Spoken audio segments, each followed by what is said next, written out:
I forgot the team names. Can you type them in chat?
What happened?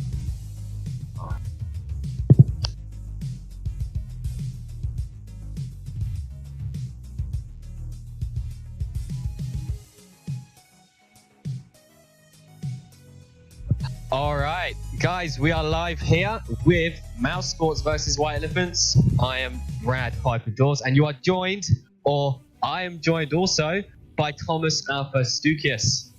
Thomas, Stukius, it's fine. You don't need to spell it correctly, dude. I wasn't the one who misspelled it, but we are live in Champ Select. I'm excited. Are you? I'm excited as well. What type of picks are you looking for? What is exciting you that you might have seen around recently that you think could be brought in here? Karthus ban is a must. It's the only meta champion. Yes, there's no other meta champions apart from Karthus. If you think there's any other OP champ, you're wrong. Well, you can say that, but obviously here we're seeing the Kha'Zix ban, Xin Chao ban, and the Nivea ban come through. But you need to understand Karthus is easily countered by stuff such as the aggressive junglers, the Camille, the somewhat Lee Sin, and if you don't have that priority in the mid lane, Karthus kinda doesn't get through the mid game or the early game, does he? Well, there you go. Look at White Elephant's bans. They banned a priority mid laner and aggressive jungler, so they might be looking to pick up Karthus themselves. And that's the only contested pick I can think of myself, because everything else will probably go down to comfort. I've seen a lot of the Sejuani coming out recently in a lot of professional games in the LCK, LEC. Oh, there we go. That's the Karthus ban. The Karthus ban coming through, the aggressive junglers banned out, so obviously it's being made a priority. It's fine. What do you think? Are you happy with that ban? Now we can let the clown fiesta start. We can let people play their comfort champs, and we don't have to expect anything that we see in the LEC, because the teams that do follow the LEC and pick LEC champions usually have players who have less than 50 games on those champions. So there's no reason to expect anything good from those players that don't even practice those champions.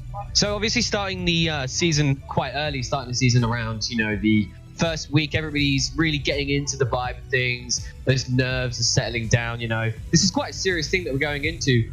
What's your opinion on compositions? Do you think people should play what they're comfortable on? Do you think they should build what is considered a professional composition? Because there's so much nostalgia around it. Obviously, the players in this league are flat to gold. They're not going to be able to play everything, but sometimes meta abusing is the way to go.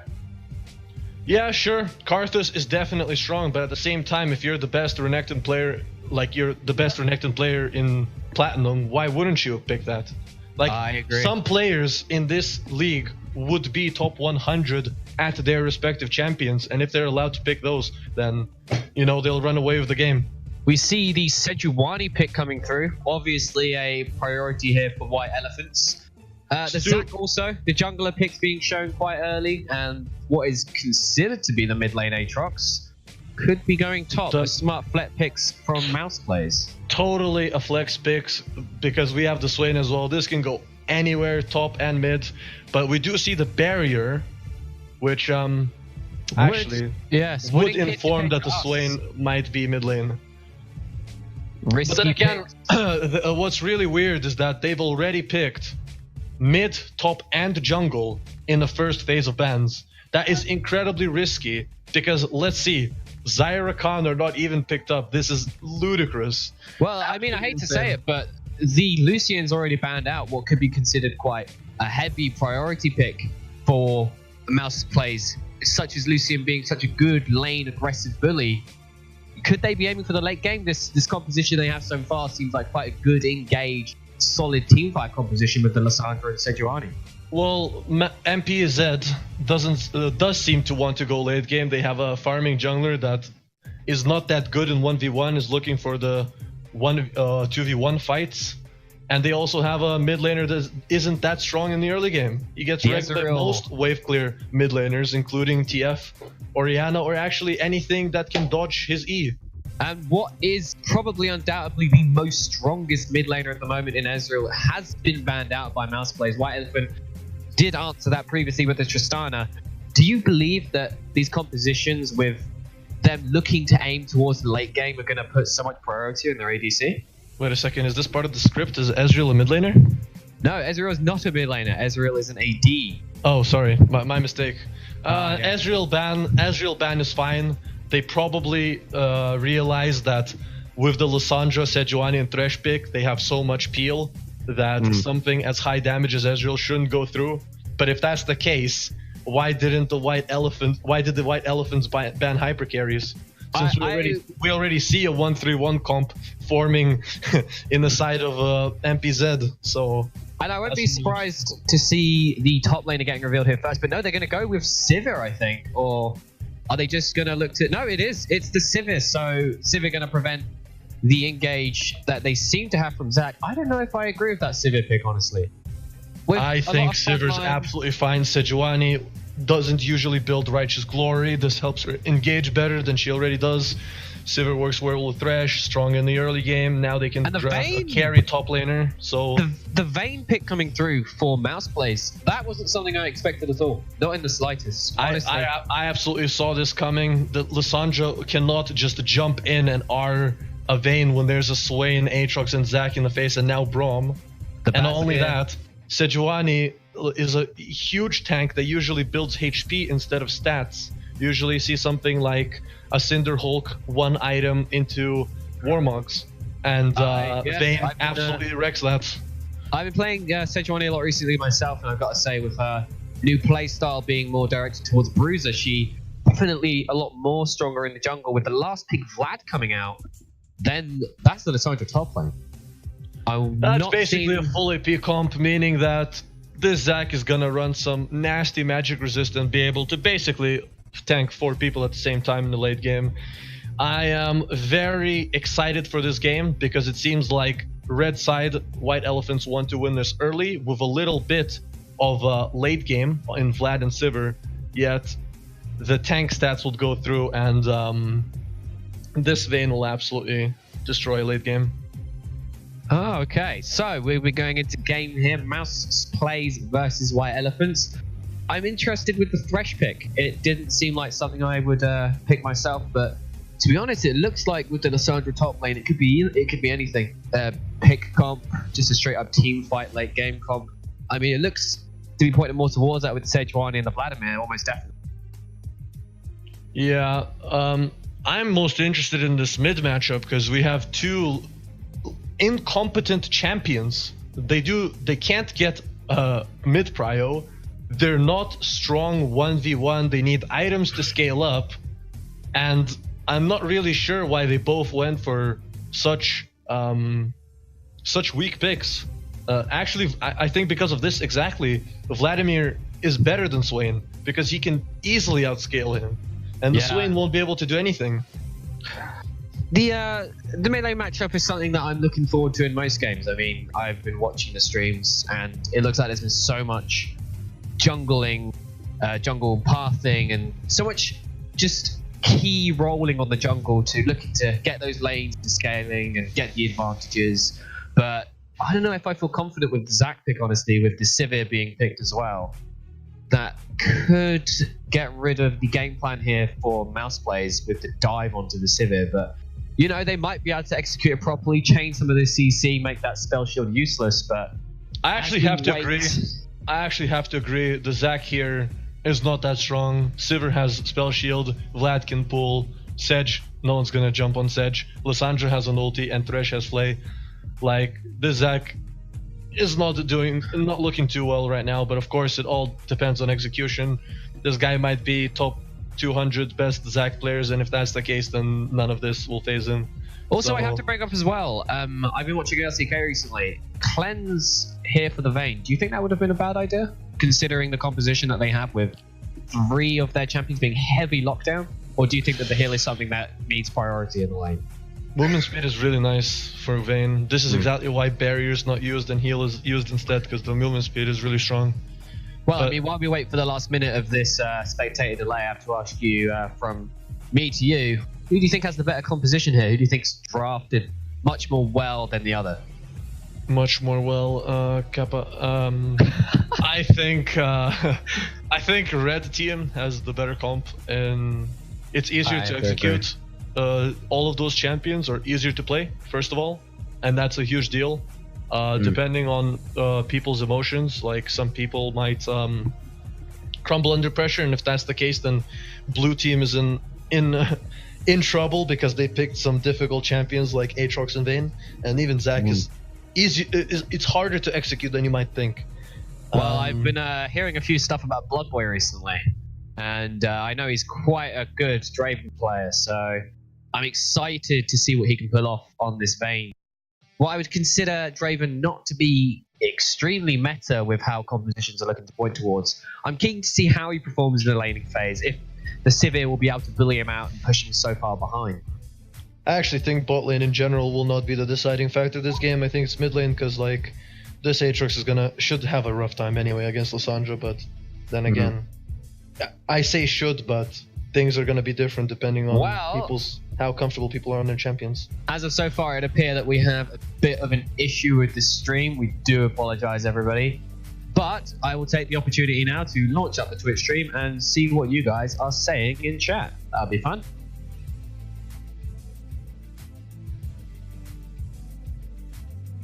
Oh. Apparently we have no issue. We're just getting into contact with our guy.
And we are live. We're back again. Sorry about the delay, everyone. No worries. We are back now. Mouse Sports versus White Elephants. I don't know if I'm as excited as you are, Alpha, but I think we're in for a big treat here. Yes, this game is brought to you by Bastilton Patronum, where every game is a 50-50. So, of course, you have to say that, Alpha. I have to. So let's get into the game. Everyone knows where to stand, I hope. We have two people trolling at the moment. Alpha, come on. Let's be real here to these guys. Okay, I'm sorry. Well, just a casual defensive setup for White Elephants. To be expected, nobody really wants to invade. First game, I believe, for some of these teams, maybe second. Just wanted to keep everything calm and normal and nice. Nobody's watching through mid when really there's a thresh. There is a thresh, but it's fine. Alpha, we are not here to judge, we're here to cast. Let's remember that. I need to ask your opinion on the Hail of Blades vein. Not something I've seen recently. Usually you're always down for that fleet footwork given the sustain during lane. What's your opinion on that one? I don't think the sustain is that necessary. If there's a trade going on, the Braum WZs onto the vein and she shouldn't lose too much health. You see, I'm being corrected here once again for Mouse Plays, not Mouse Sports. I'm thinking of the professional team. I do apologize. But yes, as you were saying, basically you're getting benched next stream. Oh, is that right? Okay, yeah, right. Well, that's a feels bad. That is a feels bad. Unlucky, dude. Don't worry, I'm getting benched next stream as well. I wouldn't be surprised. We are the most amazing casting team, and no one can handle us. I agree. We were so good. We were banned from the LEC, dude. Insane. Of course we are. Just some early trading going on in the lanes. I can't really expect much to happen early, as Situani not being the most earliest of junglers. Looking really to aim for that level 4 or 5, maybe get a gank from the top lane. You might not expect much, but I'm expecting all of those cannon minions to go down in style. Otherwise, not watching a real game. Huh? I'm expecting every cannon minion in this game to be missed. Well, I have no faith at all. He has low faith. Holy moly. I have no faith. I'm sorry. But as we see here, just normal pathing, the Zac going straight from red to Krugs. Really just quite normal stuff coming out in the opening moments of this game. Nothing really much to be said. To be fair, red side doesn't have to do anything. They can just sit there and farm up. The Vayne is gonna struggle to do much unless the Braum is on her... how should I say this? In her face. In her face. That was but then probably... again... yeah, sorry, I was rushing to the joke. Oh, yes. Okay, right. So we're gonna have all this banter for all of the stream, aren't we? Oh, absolutely. Absolutely. This is gonna be great. So a question I do have to ask: how do you believe, and do you believe in White Elephant's mid laner being able to pull off the Hemo Plagues on the back line of? Yeah, it's not that difficult. The good old-fashioned E flash ult combo. Oh wait, there's an engage. There's a trade going on down in the mid lane. It's Hail of Blades Vayne. It's going to be doing some work on the Thresh, but nothing really much than just slapping wet noodles against each other and falling back to farming. What I'm interested in this matchup is that Vladimir is already shoving the Swain, and this shove is not going to slow down because you have to remember Vlad has no mana. And yeah, picking up on the previous point where I said about the ultis, it's called Hemo Plague, right? The Hemo Plague is really easy to land since all you have to do is hold E, flash ult, and like there's basically no reaction time there. Well, he's running Phase Rush, but not Ghost. I'm quite used to seeing Ghost being used in the mid lane match. Death Sentence here will land onto Bazinga, but nothing really much going to be done about that. Just continuing to slap these noodles against each other. That's probably the best way of saying it, and continue on with their lives. A bit of trading going on in the mid lane. We should expect bot lane to doing much. We should expect bot lane to get hard shoved in. Like, there's not much the Vayne can do. The Sivir has 2 wave clear abilities plus the relic shield. Oh no, it's Ancient Coin actually. He chose to go with Ancient Coin. Never mind, ignore me. I believe when 4 points get put into that Q ability, it just means all the caster minions will practically die instantly, and that's pretty much it. Lane just gets shoved. But do you think that White Elephants will be able to capitalize on this pushing bot lane to get some pressure in the bot side jungle of Mouse Place? Well, Zac went for the greedy first clear, so I guess we know that this game is going to late game. But I don't know, like if Zac knew that his lane was gonna get shoved in bot early, he should have started blue side, and that way he could have pathed towards red. He gets his level 3, and then he goes ganks bot lane. Well, what's most interesting here, I have to point this out quickly, is that Anel has given over his blue buff to the Swain. And that's very interesting. Obviously, Zac not needing necessarily the blue buff for the CDR or mana regen, as he is just a health-based champion. But more trading going to go on in here in the mid lane. Oh, he's going to kill. He's going to fall extremely low, but he's going to get a blood transfusion off to survive. And I don't think he can afford to be playing as aggressive as that, to be honest with you. Well, Anal had to give out the blue buff to his mid laner. Goldfish is going to try and get a trade off. He can't pick up the kill. Death Grasp isn't going to get much done. Flash down in the mid lane. I think Sejuani can capitalize off that now. Well, Anal has to give the blue buff to the Swain, because Swain will get shoved in, out-farmed. Because before this, we had a moment where there was like an 8 CS lead already. Oh, look, Sejuani is coming on the mid lane. It's Power Fruit here. The Death Grasp is going to be teleport coming in from Muriel, but it isn't going to do much. Can't be cancelled as well. Completely unanswered, and now that's 2 key summoner spells down. That's huge. Lissandra has... Great. That's huge. The Lissandra has the opportunity to freeze the wave top lane. If that happens, Aatrox is going to be so behind, since Sejuani can just walk up and kill him easily. No TP as well, so if he dies now, he's super behind. Oh, easy. Oh my god, another TP. That's going to be tilting, and don't think that TP is as bad.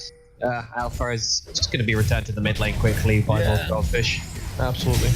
Oh, nice. Death Sentence is going to be coming in again on Bazinga, but no capitalization. That's if they're not going to be doing a lot of damage in the early game at all. I really don't like how passive this game is going. Like, Lissandra has so much crowd control. The Sejuani could just path towards top lane, and like Aatrox can't really do much outside of flashing. He has no tools of escape. A lot of priority can be put down on Lord Goldfish here, as he is completely flashless. The Vladimir did use his exhaust in that trade earlier, though, so if an all-in was to come down, his only real option is to flash. There's another gank mid lane by Power Fruit. Oh, nice counter gank. That's an amazing counter gank here by now, but nothing really much going to come of it. Just these wet noodles slapping against each other for the third time this game. Nothing really much being gained from it. There is going to be a roam down from the top lane, but I better feel he's going to get that ultimate off. He's going to get him completely stunned up. Can he reply here? The ultimate is going to come through. First blood is going to fall to Lord Goldfish too. A little bit more skirmishing. He is going to be falling low. Can he clear anything up? Look at that Alpha Vladimir. This is that's incredible play by Kill. Another Ignite going to be used. The roam up from Impress is going to get the passive away now, but it's not going to do anything more. First blood will fall. Look at that absolute disrespect by Vladimir. What a fucking alpha male, dude. He doesn't even recall. He doesn't care that he's behind in items against Swain. He just stays there and he's like, come at me, bro. You can't handle me. Just oh my these god, early plays is what we were hungry for, casting. And we're getting plenty of these. Teleports being used post 10 minutes. Everything being used. Flashes coming out. Death Sentence is going to land again on the Singer, but nothing really much is going to be due about it. That Unbreaking will pretty much just keep him safe. Look at the items on Vladimir. He has 20% CDR already. He has brown boots. And when he's going to come into lane, he can stay even longer. Now his empowered Q will not only deal an insane amount of damage, but will also heal him a lot due to an increased health pool due to the Kindle gem. So I have to bring up the itemization here in the top lane from Muriel. Do you think it's smart going and rushing for that Yomu's Ghostblade and think maybe building a Hex Drinker first would have given him a lot more survivability, considering there is a Sejuani and a Lissandra on the enemy team with so much lockdown? Even maybe just Merc Treads first. I absolutely agree with the Yomus. As a top laner, you can shove top lane and you can roam down mid lane with Yomu's Ghostblade. That helps a lot. Yomus is not just about the lethality, it's also about obviously the raw AD and cooldown reduction, but also the movement speed. And movement speed is key to Aatrox because his engage is movement speed reliant. Well, I have to point out the differential difference that was visible in the bot lane. 12 CS difference coming in for that Vayne. Farming better than the Sivir. I really didn't expect that at all. Well, it just shows that some people have a lot of mastery in their champions. So if someone has played this matchup an insane amount of times, then you wouldn't be surprised that they would be able to get the best out of them. It goes back to that main point we're building on, about meta or comfort picks is better. And this game, it's clearly showing comfort picks is the way to go, ladies and gentlemen. Don't be hesitant for that. Well, it depends. There's Karthus, like when they're like SSSSS plus champions like Karthus exist in the meta, then maybe they should be picked up. But at the same time, this game you don't see any of them. So well, Karthus found out, of course, with him being such a strong late game jungler. I mean, I'm pretty sure Requiem level 6 with that base Morello's being built is just enough to pretty much one shot any or most carries.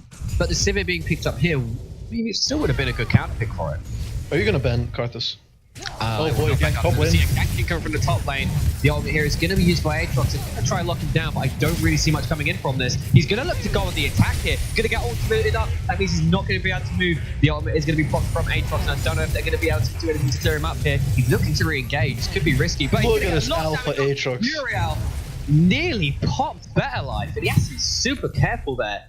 It looks like the Power Fruit's going to try to re-engage and nothing's going to come off of it. And there we go, just absolutely fantastic capitalization from Mouseplays there. Picking up the dragon regardless of what Drake it was. Absolutely amazing play. Good communication there from Mouseplays. This is one of the issues of taking tank jungler. You just don't have enough damage if your side lanes are, if your top and mid are CCs champs. Like Lissandra cannot deal enough damage to kill Aatrox twice. Oh, but there's an engage. Aatrox turning around. He's gonna might fall to the minion, costuming and not doing enough damage to pull off Muriel there. Such a shame, really. Such a shame. Negative HP survives are the best, Kappa. Negative HP survives, and those type of survives, when I'm in solo queue, I just think I just want to die. Because that is the most upsetting of them all. Do you think the Aatrox ultimate well ended? What do you think that's going to do in the late game? Do you think that gives a lot more frontline capability? Because although they have the Braum, they have the Zac, they have the Swain, I feel like they've just gone too ham on this frontline. I just don't. My question is how they're gonna, how's the red team gonna use their team comp? Are they going to use their team comp to engage? Or oh my god, look at that! And it's just going to be the pickup on the bot lane. Absolute incredible play by Bloodboy. Bazinga chaining the ultimate. And that's just going to be an easy pickup for Mouseplays. Absolutely nothing they could do to answer that. Yeah, as I was saying, I'm wondering how are they going to use their team comp to peel for the ADC, or they're going to use the team comp to engage with the Vladimir. And that is, these two distinctions are very important, because if they're peeling for the ADC, then Vayne will be able to shred through the Sejuani. But if they're jumping on blue team Mouseplays, then the Vayne is in big trouble, and she needs to get Mikhails from Braum. Well, I mean, Vayne is such an independent AD, and it's something I always bring up to my teammates myself. I'm constantly bringing up that the ADCs and this meta in particular are practically useless in a way. And I hate to say it in such a bad way, and I probably triggered half of the stream here with all the AD mains, but there's nothing really much to be done with an AD. Who mains ADs? Nobody mains ADs. I mean, with Vayne being such an independent AD, I understand why some AD mains want to pick her. She's practically frontlines herself. She doesn't need that much protection apart from a little bit of peel. But when you're running a composition that is all about peel, is it really worth having the Sivir or the Vayne, sorry? Absolutely. If the whole comp is around peel, that's exactly what you want. You want a Vayne, a hyper carry that can do all the damage if she lives long enough. I agree. With Kai'Sa being banned though, if it wasn't unbanned, do you think that would have been a better pick for Mouseplays? No, absolutely not. Like, they need AD damage. Swain, Zac, they will do like ignoring the ADC, because we didn't know what ADC they would pick at the time. Swain and Zac were already like 40% of the entire team's damage. And I have to mention again, this CS differential, but we're going to be looking at a fight here. Just deleted. Purely deleted. Muriel playing that expertly, reading Better Life insanely. Goldfish will pick up the kill. There's going to be more trading here to come through. That Nevergrass is going to come down, but the pull from kill 3 is just going to absolutely negate everything. World's Ender here is going to keep Muriel alive, but it isn't going to mean much. Vladimir should be dropping here. It's on so low HP, it's going to be cleared up by her now. And the escape's going to come through. Just a 1-for-1 in the end. And could they look towards Rift Herald? Yeah, easy. Rift Herald doesn't even do that much damage. And if Aatrox tanks it, he can just heal up. Same with Zac here. Easy pickup. No contest. So what I do have to as they do going on to the Sivir here, Sivir is going to be forced to flash. Hyper from there. Not looking great, but the re-engage is going to come through. It looks like the Impress is going to be falling, and they're going to look to pick up the second kill as well. And it's going to come through. Oh, it's just great play. Healing for the Vayne. Oh, sad life. Well, anyway. That was I was speechless there for a second. I couldn't find my voice with just the outplay there. Look at that BM. Oh, I love it. He doesn't even care. There's the Lissandra there. He's getting that support gold, dude. And what I was going to mention before this complete fiesta that we're experiencing was, what do you think about Baron? Baron at 20 minutes, of course, has been nerfed as we see Muriel here just shoving in the top lane. Is it worth going for at the 20-minute mark? Is it still worth forcing? Yes, absolutely. Is it still worth playing around? Yes, Baron is absolutely worth, but it's only like it's much stronger on blue side than it is on red side. Therefore, the red side needs to get it because they don't want to. They shouldn't give it to the blue side because blue side has a 1-4 comp.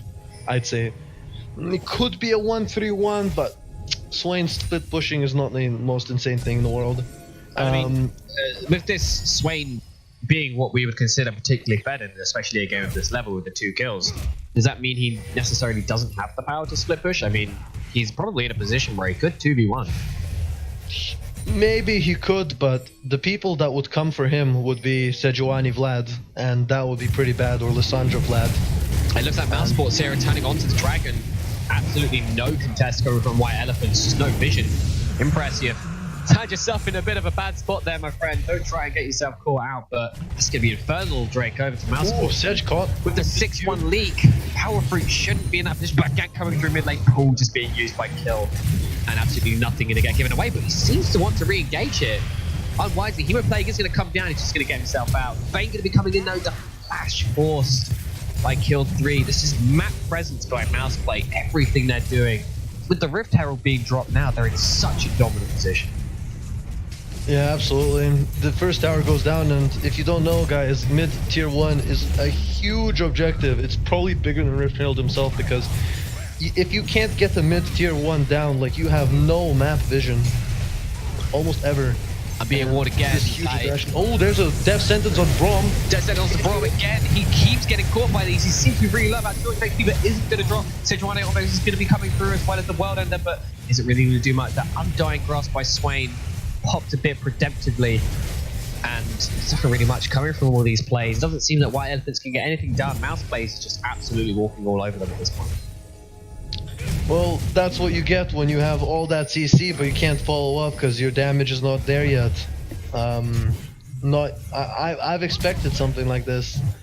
Picking Lissandra and Vlad at the same time is really risky. Vlad needs to scale up, and at the moment he's not doing well enough to be able to kill everyone.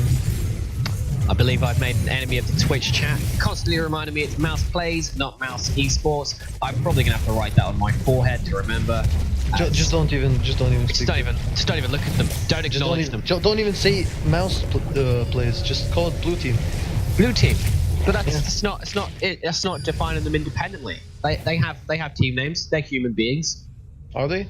I would hope so. Yes, they are. I would hope so. I'd hope they're human beings. Well, one of their players' name is like a sexual position, so I'm not really sure about that, dude. And as we get into the mid-game now, this game is brought to you by Bastille Petroleum, where every game is 50-50. I thought you would like to hear me say that, Alpha. Yes, I absolutely agree. This game is absolutely a 50-50. Absolutely, correct. We have to take into regard that the WE here do have the full potential of winning the late game. Just because it has been so heavily Mouse Plays favored, it means nothing really, does it? The thing is, yes, you're right, they can easily come back since they have a huge pick comp. The issue is that this is like a triple threat comp by Mouse Plays Blue Team. Vayne, Swain, and Aatrox are all high damage dealers, and they can all hold their own. So even if one gets picked, it's not that big of a deal. That's going to be the death sentence straight on to Glor Goldfish, who's going to mean absolutely nothing. The pool is going to get kill out. And once again, just nothing really much. But maybe with this, but Betterfly is caught. Can they do anything about this? Can they capitalize? The flash should come over the wall, but it looks like he's just going to fall. Look, Goldfish, the fail flash into the wall, and during that in the mid lane, Kill is going to fall as well. They're not safe enough. But Blood Boy here is just going on a rampage. Is going to be shut down by Written Python. And just a 2-for-1 trade again. A 3-for-1 trade actually for blue teams. Absolutely incredible. But with how Bounty Gold has been changed recently in Season 8, the 600 gold going on to Civet, not the worst person in theory. All I want to say is... Sorry, I couldn't help myself. I don't know what that was. I don't get your reference, but as we reach the mid-game here... The reference starts with an F. I'm not going to remember that reference. Oh, okay. As Power Fruit is caught out again, he's just going to have to rely back off. But it looks like the Bazinga could be caught out here. Red Bull's too strong. Python following through those auto attacks. Going to force Bazinga back, but what we do have to acknowledge, look at all these control wards on each side of the teams. As a jungler, it makes me so happy to see that teams are so focused on warding in this league, as Blood Boy just going to look a bit of a trade on the Vlad. Not really much to be had from that. But warding is such an important, impeccable thing during Season 9, don't you think? Yeah, warding, screw that, who cares about that? Well, yeah, of course it's very important for Baron, but the thing about Baron is, if our boy Blood Boy didn't die there, the Mouse Plays team, blue team, could have gotten the Baron easily.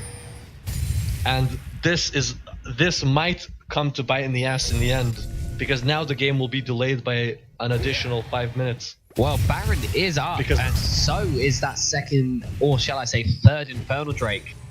I mean, I have to ask you, Alpha, which one would you value more, the third Infernal Drake or the Baron? Baron, absolutely. It's Siege. Baron also gives you AD, you have to understand that as well. And that AD actually scales off to the 2 Infernals already, but they're probably going to get both of them anyway. Well, that's like our question isn't really answered. The thing is, I just don't see White Elephants being able to team fight at the moment. They're way too behind. This Vayne is pretty strong, even though she doesn't have the Rage Blade. It's probably sitting at the shop. She probably has enough gold, but I would like to see her recalling. But it seems like they're setting up for some kind of gank here. Oh, it just looks incredible. The ult is going to come out on 2 from Bazinga. Absolutely fantastic ult. The Honyas is going to come down from the Lysandra Blockboy. Is going to pick that up. Looking for the double kill. 3 have fallen for WE. This is a complete sweep. Going to look to come out from Mouse Plays. They get them all. A complete cleanup. Could they look to end the game here? Yes, absolutely. They could just end the game. I think they're going to look to turn for Baron. I think they're going to go for the safer play, pushing here. Take Baron and then. So high in the 30-second ranges. It doesn't look good. It does not look good. What can I even say? You have strong late game champions on blue side getting fed. Like, if a situation like this happens, game's gonna be a bit harder. Since you can't even steal the Baron, there's not many options left. There's only one wave clear champion on Sivir, but she can't wave clear the Baron minions that well. Sivir is not in a position to wave clear, and Mouse Plays, I tell you, are whitewashing this game, picking up the Baron. They are in such a strong position. White Elephant, I don't see a lot of hope for them at this point. It's going to take an absolute miracle, maybe a 4-man Hemo Plague, this Sivir Boomerang Blade going everywhere. Apart from that, Better Life just doesn't look like he can make an impact here with that Aftershock. I mean, it's barely keeping him alive, to be honest. Using that stopwatch, nowhere near his Sahonius for that lengthy team fight. It just doesn't look great for them, honestly. I don't know. I can't even imagine how you could possibly win this. I guess the best way is to look for a pick, but I mean, at this point, it's optimistic because damage on red side is really low. I mean, you have to look at it like this. As soon as he engaged and Planet's dead. He's just dead, killed completely. He's going to be shredded down by everyone, and that's just going to be Empress falling as well. It just doesn't look at all hopeful for White Elephants. It looks like Mouse Plays are going to be able to finish this.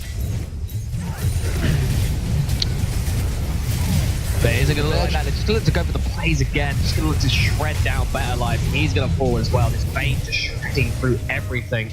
There's not much of a front line when your front line is being utterly shredded. They don't want to end. They want to make a point. They want to make a statement. And they've made their statement here by absolutely destroying White Elephants. And it's been utter slaughter. Well, you know, even though their abbreviation is WE, they're not Team WE. So, oh well. Just like next time. Decimation of their entire backline. We have to give it to WE, putting up a fight. Their draft was so good. We even expected them to win with the drafting phase, but it looks like it's all gone wrong for them. Maybe just drafted better from Mouse Plays. Execution, nothing else. Execution, as we do see it finished here. Mouse Plays are going to pick up the game, giving themselves a point in the EA Academy League, and I mean, that game just couldn't have gone any better for them, could it? Just complete sweep, almost the perfect match. Well, you know, what can I say? Better team wins.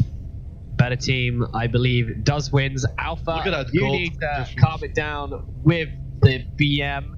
Don't go making no one mad. It was an insanely good game.